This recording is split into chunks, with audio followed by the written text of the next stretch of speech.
Not a lot of Transformer news to talk about. The only thing that's really worth mentioning today is the Transformers Earthspark series had a brand new promotional image that popped up, pretty much to hype the series for the Paramount Plus streaming service, which is going to be coming in fall of 2022. And it is what it is. I mean, I'm not going to judge a series based on a still image. Too many times in the past we have done that and we're wrong. But man, oh man, those human characters, woof. They remind me, if you're Canadian, there's a grocery store here called IGA, and they have commercials here in Canada, and they use kind of like this low budget Incredibles kind of CG kind of look to the human characters.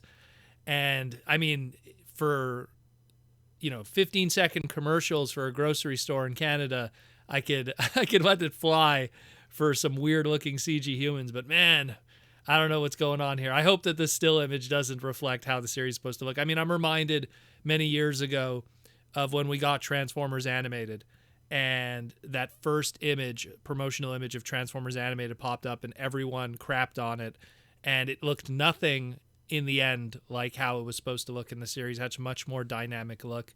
But so I'm going to reserve judgment. Hopefully Transformers Earthspark is awesome, and we'll talk about it when that time comes. But today we're going to do a Transformers Slag podcast Patreon listener question. Once again, if you want to be part of the Transformers Slag podcast Patreon and help support the podcast, let us know we're doing a half-decent job here in the Transformer world, keeping you educated on what's going on, the news, the reviews, and of course, the educational lessons. Save money on your hobby, all kinds of stuff. Hope you learn something. Hope you take something away from this podcast every time you hear my voice. If you want to be part of the Patreon, patreon.com/Protoman, or check the pinned comment or the description below. What does that get you if you join the Patreon? Gets your name in the end credit scroll at the end of every segment moving forward. It gets you access to our exclusive Transformers Slag podcast Discord, where we hang out, talk about the news, talk about the reviews. We break the news a lot of times.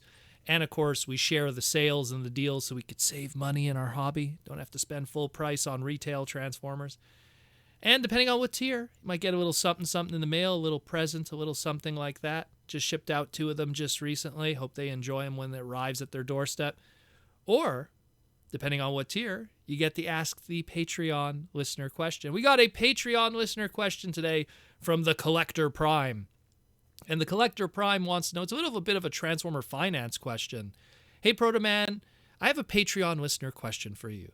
Considering the upcoming Rise of the Beast Transformers movie next year, timing that where maybe is going into Beast Wars versus a G1 era, do you think that is now time to buy Beast Wars Transmetals, or even Beast Machines toys to avoid higher costs later on when the movie comes out?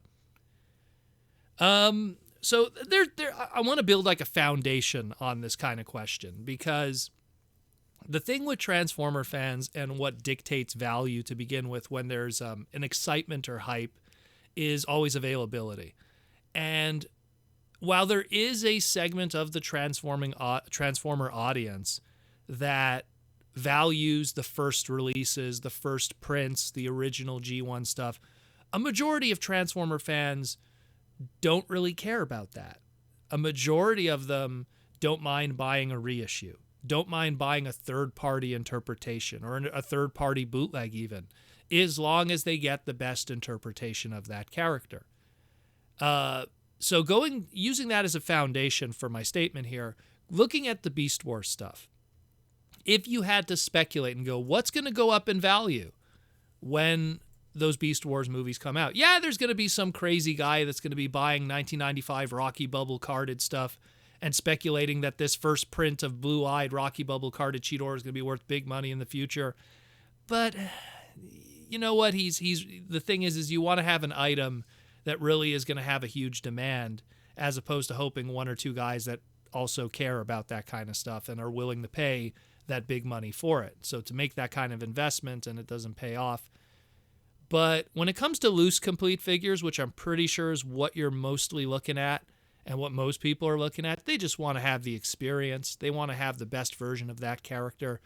That's where it kind of gets up and down, because I'm pretty sure the demand for, let's say, Tigatron has plummeted significantly since its earlier days.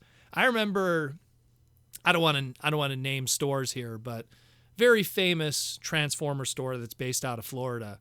They used to ask crazy prices for certain Transformer figures when they knew that that specific figure was the best interpretation of that character at the time. And it's kind of a smart kind of thinking, where when you go like, oh, like we'll use Tigatron as an example. You know, like before the Masterpiece Tigatron and before the reissue that we got recently in Walmart, the best interpretation of that character that you probably could have picked up was the original release. Maybe the Telemocho repaint, because that had a lot of paint on it, which was also kind of technically a reissue of the original 97 release. Maybe the Takara one with the whiter scheme as opposed to the cream. But the point is that there was always that pursuit to get the best version, and when they knew that that version was the best and/or only version, that one had significantly more value. And that Tigatron figure used to go between $50 and $60 complete. American, USD, eBay listings, the whole 9 yards. So incomplete, sometimes $40, missing the tail or the gut gun or yellowed. But in a world where we have the Masterpiece, we have a Kingdom figure, which does a great job too. We have reissue upon reissue that's available in Walmart right now. The demand for that original 97 release, not so much so. If anything, I would not be surprised if complete boxed Kingdom Tigatron figures are going to have more of a long-term value in the long run than loose complete 100% 97 Tigatrons, which are significantly older, 25 years older, and obviously would maybe equal in terms of numbers out there, maybe more, because Beast Wars was ridiculously successful. And that's another thing too that you have to understand as a foundation for guessing the value. Beast Wars, from start to finish, in its short span of like 4.5 years, let's say, of product, you know, going into the tail end of, like, let's say Animorphs and Beast Wars mutants and stuff like that, which kind of counts as part of it. You end up with this kind of situation where most of it was selling gangbusters. 95 years selling gangbusters, 96 years selling gangbusters, 97 years selling gangbusters, 98 year, starting to sway a little bit with those Transmetal 2s a little bit, 98, 99, it's really starting to fall off, Beast Machines, no one's touching that, you know, so a lot of that stuff sold so well that there's a lot of it out there, and it's not like it's a thin market. That's why, like, some of the most valuable Beast Wars figures, no surprise, are the Beast Wars mutants and some of those Fox Kids repaints, the stuff at the tail end of the line when it was already kind of on its way out. So you kind of have to say to yourself, who are you looking at? Which characters are you looking at? And then you got to kind of ask yourself, is there a demand? Because the very first examples of certain figures that 100% complete started to dive in value of the original Beast Wars toys, it started with those Season 1 characters. All of a sudden, Optimus Primal would get better versions, like the Season 1 Primal. You have the original Ultra Class toy. And then all of a sudden, they do better repaints, better versions. Beast Wars Returns version. There's a Robot Master version. There's this, there's that. And this is even before the Masterpiece came out. And already you'd see it start to slip the value of the original. And there was a reissue. So that started to hurt the value of that one. Then you had stuff like Rhinox that didn't have a reissue, his original Beast Wars toy, but he had better versions that came out. That Generations one was a better version than the original, to the point that you couldn't get rid of an original 1995, 1996 Beast Wars Rhinox. You couldn't get rid of it. You couldn't sell it for nothing. So you have to really kind of look at yourself and say, which characters are you looking at? Are those characters going to have any kind of a demand? Because if you're talking like Man Terror, or you're talking like Jetstorm, or and when I mean Jetstorm, I mean Beast Wars Jetstorm, the Dragonfly. When you're talking like Snarl, the Tasmanian Devil, some of those weirder ones, maybe not. You know, that's really a weird, the demand I feel that's going to be on a more wider nature is going to be nostalgia for TV show characters rather than the non-show characters. And if any of those non-show toys end up with reissues like Cyber Shark, that's also going to affect the value, because now original Cyber Sharks are going to have as much of a demand because there's a reissue out there. And I know it sounds crazy, but reissues really do affect the market. I saw G1 Prowl, when eBay was first in its infancy, G1 Prowls were selling any day of the week complete for like $400 to $500. It was nuts. It was absolutely nuts. And then the Takara book box reissues became a thing not long after that. And then the reissues started coming out here, the commemorative series in America. Before you knew it, there was G1 Prowls everywhere. And now it's not so much the case. Now a complete G1 Prowl, it's not that much anymore. It's definitely evened out. Reissues affect the market heavily because Transformer fans are just very comfortable with having stuff that isn't 100% a purist kind of blessing of the original. They don't mind having a masterpiece. They don't mind having a reissue. They don't mind having a updated version of it from, let's say, Earthrise or Kingdom. They don't mind having a third-party version. They don't mind having a third-party bootleg that's high quality. A lot of them just kind of want to have a good interpretation of that character. I think the only thing they don't want is something that's non-transformable. They don't want a statue, and most of them don't want I guess like an RED action figure. Those ones, not so much. So I think that's something, too, that you have to kind of use as a guideline to this, because if I had to take a pick, like let's say we don't get any decent reissues of the Transmetal characters. Let's look at one that historically has always done very well. Someone like Tarantulas. Like if the original Tarantulas Transmetal, if we don't get a decent third-party version and we don't get a reissue of Tarantulas, chances are that Transmetal Tarantulas will go up in value. Same thing with, let's say, Rat Trap, although Rat Trap has all its flaking issues and stuff, so that's a whole other nightmare to worry about. I'm trying to think of another one that'd be good. Let's say Depth Charge and Rampage. Two characters, too, that really haven't had decent updates of those forms since then. They've had new toys, they've had new iterations of their characters, but not of those classic forms of the manta ray and the crab from season 3. So those ones will hold their value or increase in value until something comes around to defeat that, unless they do a reissue or of that original Depth Charge, or they do a brand new version that's an updated version in Legacy that's so much better than the original. Then yeah, I could see that one going up. And that's where I kind of fall with that, is there's always that chase for the best version.